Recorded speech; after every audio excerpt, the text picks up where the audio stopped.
कुछ कहते हैं सबके बंदर से मनुष्य हुआ।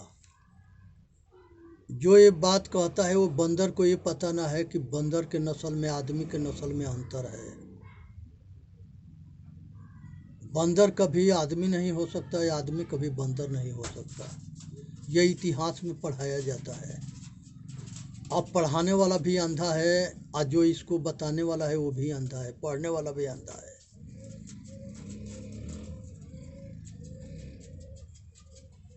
ये बाल, सुग्रीव, अंगद, केसरी, ये भालू बंदर ये सबके बना दिए गए। ये बंदर नहीं थे, मनुष्य थे। वन में रहने के लिए वन में रहते थे, इसलिए वनवासी कहे गए। ये सब जो है राजा महाराजा थे, और ये सब जो है हनुमान महामंत्री थे, जामवंत महामंत्री थे, बहुत बुद्धिमान थे, जो सुग्रीव के मंत्री थे। अंगद बहुत बलशाली थे, जो बाल के पुत्र थे। तो इस तरह से जो है ये महापुरुष सब जो है हर समय में महापुरुष होते आए हैं।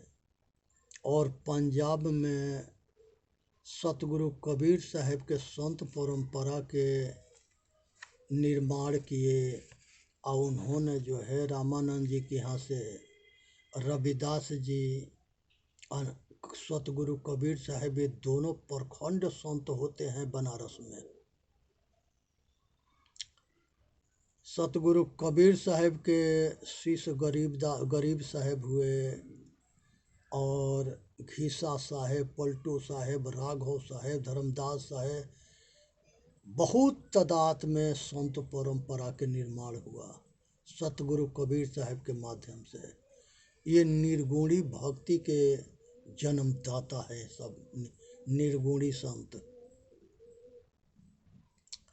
उसी में से रविदास के शिष्य जो है मीराबाई थी, और चित्तौड़गढ़ में बुला करके और रविदास जी के धोखा से जान से मरवा दिए। सब गद्दार मार दिए सब। और गुरु नानक साहब रविदास जी के शिष्य होते हैं, और गुरु नानक साहब के शिष्य जो है 10 गुरु होते हैं। और नानक साहब जी के बाद अंगद देव जी गुरु होते हैं, गुरु ग्रंथी, गुरु पंजाब के सिख परंपरा के।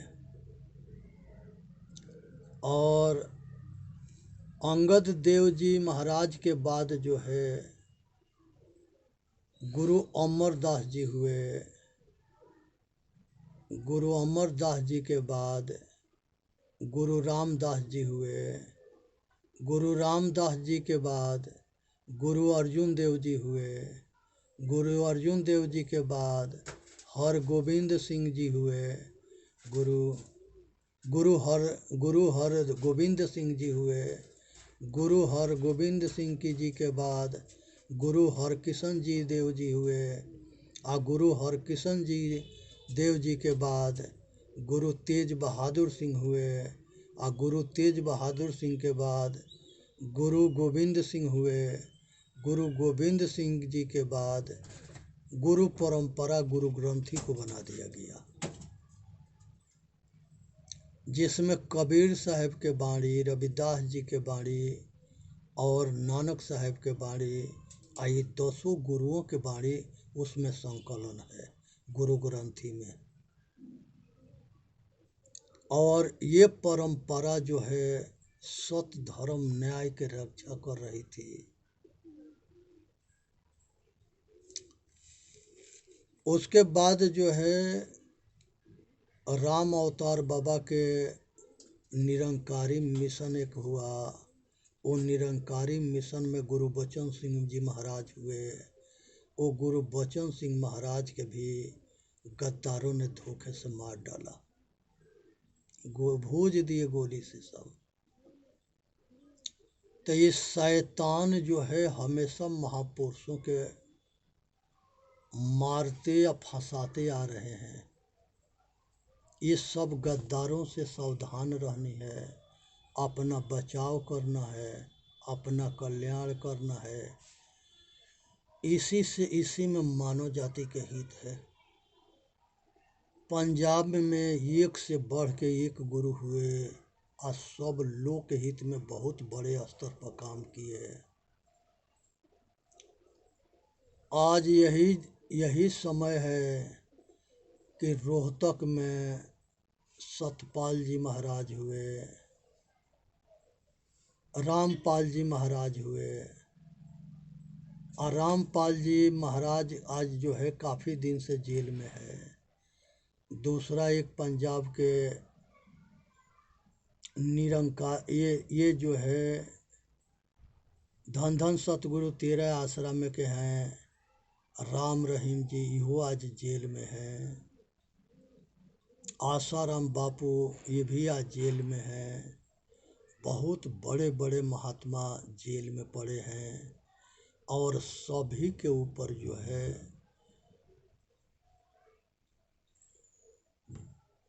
दोष, बहुत बड़े ये सब जो है दोष के आरोप में जेल खट रहे हैं।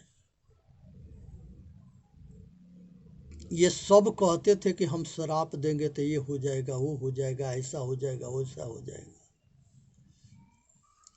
लेकिन प्रकृति जो है सबको सलाख के पीछे, सबको जेल में सजा भोगने पर मजबूर कर दी है।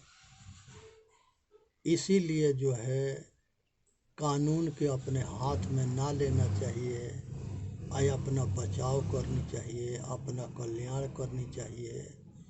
और इसी में मानव जाति के हित है। यहाँ पर पंजाब में भगत सिंह हुए, राजगुरु हुए, सुखदेव हुए, ये तीनों क्रांतिकारी बहुत जो है देश के आज़ादी के लिए संघर्ष किए। और वो संघर्ष में ये सब जो है फांसी पर चढ़ गए। देश के हित के लिए, समाज के हित के लिए, राष्ट्र के हित के लिए बलिदान हुए, फांसी हुआ। इसी तरह से इन लोगों के मित्र जो है चंद्रशेखर आज़ाद थे। चंद्रशेखर आज़ाद ये भी जो है क्रांतिकारी बहुत बड़ा नेता थे और अंग्रेजों के छक्का छुड़ा दिए थे। अंग्रेज जो है इनके फिराक में थे कि ये कब कहीं मिले तो मारे। गद्दार जो है इनको भी पीछे लगे थे। इन्होंने जो है आनंद भवन नेहरू के कोठी पर गए थे कि वहाँ छिप जाए और समय मिल जाए, लेकिन वो गेट ना खोले थे। और गद्दार सही ढंग से इनके पूरी परिचय बता दिया था। और लास्ट में चारों ओर से घेर जाते हैं और एक पेड़ के ओट से जितना गोली था उतना सब पर मारे। लास्ट में एक गोली बच गया, वो अपने खोपड़ी में मार लिए और अपना जीवन समाप्त कर दिए। तो ये शैतान जो है इतने दरिंदे थे कि जो मरा हुआ लाश होता था उसके साथ में भी अत्याचार करते थे। तो ये सब से बच के रहनी है। और वो दरिंदा जो है देश के दो दो कई टुकड़े करा दिए, लेकिन वो यहीं रहे, यहाँ से गए नहीं। इनका यही पॉलिसी थी कि फूट डालो, राज करो, मूर्ख बनाओ, पैसा कमाओ और इसके बर्बाद करो। इसलिए ये सब अपना काम करते रहे और इस तरह से महाविनाश हुआ। चंद्र बोस जो है चंद्र बोस जो है आज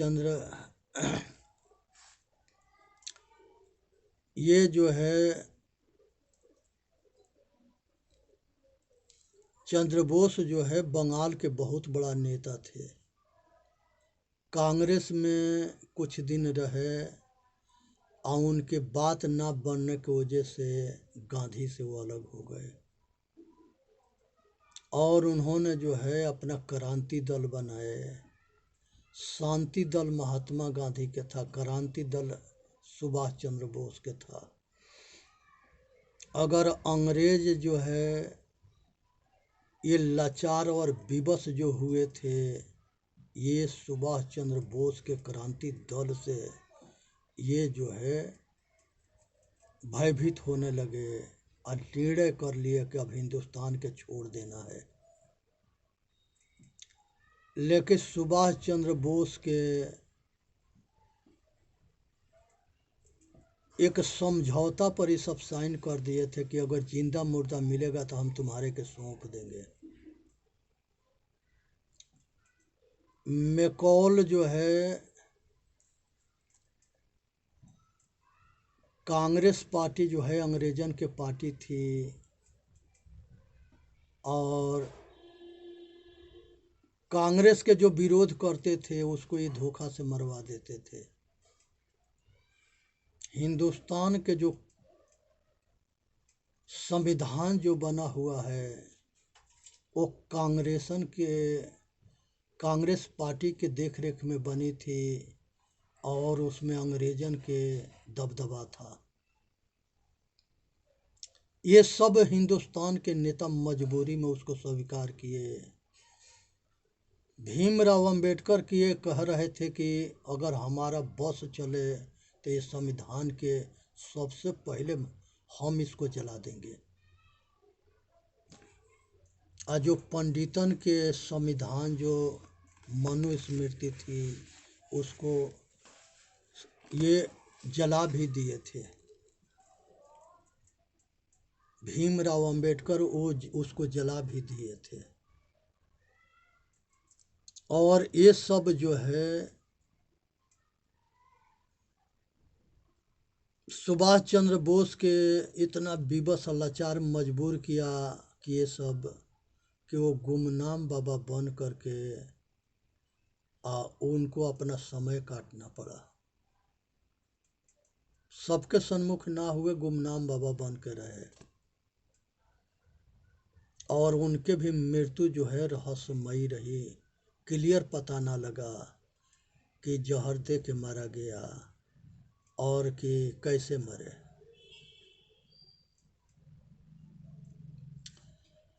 उसके बाद प्रधानमंत्री लाल बहादुर शास्त्री होते हैं। लाल बहादुर शास्त्री जो है ताशकंद समझौता में बाहर जाते हैं और वहाँ पर सुभाष चंद्र बोस से भी मिले थे। उनकी पत्नी के जासूसी नेहरू करवाते थे गुप्तचरों के द्वारा। सुभाष चंद्र बोस के पत्नी के द्वारा ये जवाहरलाल नेहरू जासूसी करवाते थे। ये लाल बहादुर शास्त्री के जो रसोइया था उसको डेरवा के या पैसा से खरीद करके लाल बहादुर शास्त्री को जहर दे दिया गया। शरीर उनके नीला पड़ गया था। वो लाश हिंदुस्तान में आया, उसके पोस्टमार्टम भी ना हुआ क्योंकि पोल पट्टी खुल जाती है। यहाँ के गद्दार जो थे दुनिया जानता है, वो गद्दार जहर दिलवा दिए थे सत्ता के लिए। उसके बाद इंदिरा प्रधानमंत्री बनती है और जो ही कांग्रेस में रोड़ा बनता था उसी को ये मरवा देते थे और भयंकर जो है ये अत्याचार करते रहे। यहाँ तक ले कि जो सबके मरवाने वाले हुए वो सब भी मारे गए। जैसे इंदिरा गांधी के बॉडीगार्ड इंदिरा गांधी के मार डाले सब, राजीव गांधी के सहयोगी राजीव गांधी को मार दिए, संजय के मृत्यु भी रहस्यमयी हुई, उसको भी पता न लगा, प्लेन से क्रैक्स से मरे लेकिन उसमें भी राज था। तो इस तरह से कुल घटना घटती गई और सब मरते गए। राजेश पायलट के भी मरने के षड्यंत्र था और इसी तरह से सब कुल मरते गए। यहाँ तक ले कि भीमराव अंबेडकर भी जो है कांग्रेस छोड़ दिए और उनका भी मृत्यु रहस्यमयी हो गई।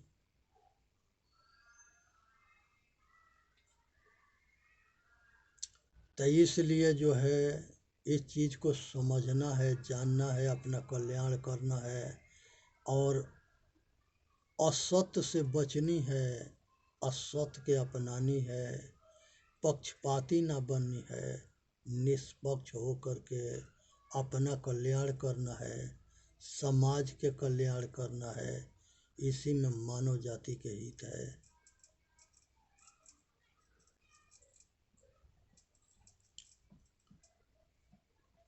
डायर जो है एक अंग्रेज हुआ जो कांग्रेस के बहुत बड़ा जो है सभा लगा हुआ था, जलियांवाला बाग कांड, और उसमें एक ही दरवाज़ा था, उसमें बीच में कुआं था और जितने कांग्रेस के नेता थे सब उसमें इकट्ठे हुए और उसी में जो है ये डायर के पता लग गया। उसने जो है गेट पर जो है तोप लगा करके आज सबके उड़वा दिया। कुछ गोली से भुजवा दिया सबके, कुछ कुआं में तरा ऊपरी कूद करके मर गए, दब के मर गए, कोई गोली खा के मर गए और कोई तोप के गोली से उड़ाए दिए गए। ये घोर नरसंहार कराया था हिटलर। इधर ये डायर था जो जलियांवाला बाग गोली कांड करवाया था और बहुत लोग के नरसंहार करा दिया था। आज ये समझने के विषय है कि यहाँ पर हम सब बिना मौत के मारे गए, हमारे पूर्वज मारे गए। उसी में से उधम सिंह के पिताजी और परिवार उसमें मारे गए थे। तो उधम सिंह ने प्रतिज्ञा किया था कि हम डायर के जा कर के इंग्लैंड में मारेंगे। इन्होंने बड़ी प्रयत्न करके डायर के सभा में पहुंच गए और डायर के मार भी दिए। गीता के अंदर पिस्टल रखने भर के जगह अंदर कटिंग करके और वो गीता हाथ में लेके गए थे। गोली भरा हुआ था। जब हिटलर भाषण देने के लिए खड़ा हुआ तो उसको ये गोली से भूज दिए। भूज करके ये भागे नहीं, चाहते तो भाग भी जाते लेकिन भागे नहीं, पकड़े गए, उनको भी वहाँ फांसी हुआ। हिंदुस्तान के ये जो वीर योद्धा थे ये भागना पसंद ना करते थे, मरना पसंद करते थे।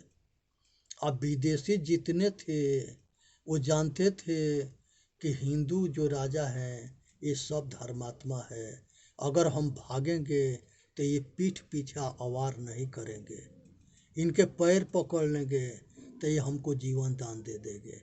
इसीलिए बार बार अटैक करते थे सब। अब बार बार अटैक होने के बाद जब हार जाते थे तब भाग चलते थे, आज चारों ओर से घेर जाते थे तब पैर पकड़ लेते थे। हमारे राजा उसके राज भी दे देता था और उसको जीवन भी बकस देता था। ये ऐसे धर्मात्मा लोग हुए। मिसाल में जो है पृथ्वीराज चौहान 17 बार जीवन दान दिया था मोहम्मद गोरी के, और एक बार में वो ख़त्म कर दिया था पूरा खेल। ये दोनों के झगड़ा के शुरुआत वहाँ से हुआ कि एक वेश्या थी और वो वेश्या से प्यार जो है दोनों भाई करते थे मोहम्मद गोरी, और ये कहा शादी करने के लिए मोहम्मद गोरी, और वो शादी ना करी तो उसको जेल में बंद करा दिया। और जब जेल में बंद करा दिया तो उसके भाई को पता लगा, उसने वहाँ, वो सेनापति था, सबको मार करके उसको लेके हिंदुस्तान आ गया। और जब हिंदुस्तान में उसके सिपाही उसके संगे उसको विवश कर दिए, लाचार कर दिए, मजबूर करके मार रहे थे, उसी समय पृथ्वीराज चौहान वहाँ पहुँच जाते हैं और उसको बचा लेते हैं। आया अपना यहाँ लिया करके आया अपना सेना में सेनापति बनाते हैं और उसको जीवन के दान दे देते हैं। अब मोहम्मद गोरी उसी को मांगता था, आए पृथ्वीराज चौहान उसको नहीं दिए, क्योंकि उसके भाई कहता था कि दे दोगे तो वो हमको मार देगा। तो उसके जान के रक्षा के चक्कर में अपना जान गंवा दिए। तो ये चीज़ को समझना है, विचार करना है, कल्याण करना है। चेतन जीव दुख मुक्त चैनल पर आके अपना कल्याण करे। आप बोलिए सतगुरुदेव की जय। साहेब बंदगी, साहेब बंदगी, साहेब बंदगी। वीडियो के लाइक करें, सब्सक्राइब करें, अपना कल्याण करें और दूसरे के समाज के कल्याण करें। आज ज़्यादा से ज़्यादा भाई तक ले इस वीडियो के पहुँचावे। आज समय आ गया है उठ करके जाके अपना कल्याण करने के।